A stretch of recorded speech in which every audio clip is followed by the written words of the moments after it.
ఒకప్పుడు నా ప్రపంచం నవ్వులతో నిండిపోయి ఉండేది. ఆడిందే ఆట, పాడిందే పాట. నేను చాలా అల్లరిగా మా ఇంట్లో నన్ను మహారాణిలాగా చూసుకునేవాళ్ళు. నేను డిగ్రీ కంప్యూటర్ సైన్స్ దాకా చేశాను. తర్వాత లవ్ మ్యారేజ్ చేసుకున్నాను. అప్పుడే మొదలయ్యాయి కష్టాలు. పెళ్లి తర్వాత నా జీవితం ఒక్కసారిగా మారిపోయింది. చాలని ఇన్కమ్, వరుసగా 3 ఆడపిల్లలు పుట్టారు. మా వారు ఒక చిన్న బిజినెస్ మొదలు పెడితే అది నష్టం వచ్చి అప్పుల్లో కూరుకుపోయాం.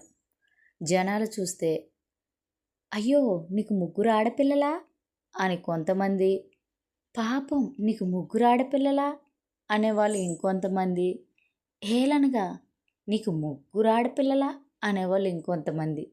వీళ్ళ మాటలకి నేను చాలా అలసిపోయాను. అప్పుడే నేను నిర్ణయించుకున్నాను, నేను సొంతంగా నా కాళ్ళపై నేను నిలబడాలి అనని. అప్పుడు నాకేం చేయాలో అర్థం కాలేదు. నా పిల్లలు చిన్నపిల్లలు, నేను బయటికి వెళ్ళి జాబ్ చేయలేను. ఏం చేయాలి అని ఆలోచిస్తుంటే పెళ్ళికి ముందు సరదాగా నేర్చుకున్న స్టిచ్చింగ్ గుర్తొచ్చింది. దీన్ని మెరుగుపరిచాను. కానీ స్టిచ్చింగ్ మిషన్ కొనడానికి కూడా అమౌంట్ లేవు. అప్పుడు నేనేం చేయాలని చెప్పి చిన్నగా అప్పు చేసి చిన్న మిషన్ కొన్నాను. పగలు నా పిల్లలతో సరిపోయేది. పిల్లల్ని చూసుకునేవాడిని దాన్ని, చిన్న చిన్న పిల్లలు కదా. రాత్రులు మాత్రం నైట్ టైం ఎక్కువసేపు మిషన్ కుడుతూనే ఉండేదాన్ని. టైం చూసుకునేదాన్ని కాదు. ఎన్నో నిద్రలేని రాత్రులు, అలసిపోయిన చేతులు. కానీ ఓడిపోవాలనే ఆలోచన మాత్రం ఎప్పుడూ రానివ్వలేదు. ఎందుకంటే నా కూతుర్లు ఎప్పుడూ తల వంచకుండా బ్రతకాలి. నేను ఎవరి ముందు చేయి చాచకుండా బ్రతకాలి. ఇదే నా కల. ఆ చిన్న మిషన్ ఇప్పుడు సొంతంగా షాప్ వరకు నన్ను తీసుకొచ్చింది.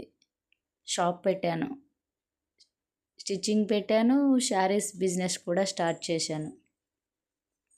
ఇప్పుడు నేను నేర్చుకుంటూనే ఉంటాను, కష్టపడుతూనే ఉంటాను. ఎందుకంటే ప్రతి అమ్మలో ఒక అపారమైన శక్తి ఉంటుంది. ఆ శక్తిని నమ్మిన రోజు ఆమె జీవితం మారిపోతుంది. నిన్ను చిన్న చూపు చూసిన వాళ్ళకి నీ విలువ నిర్ణయించలేరు.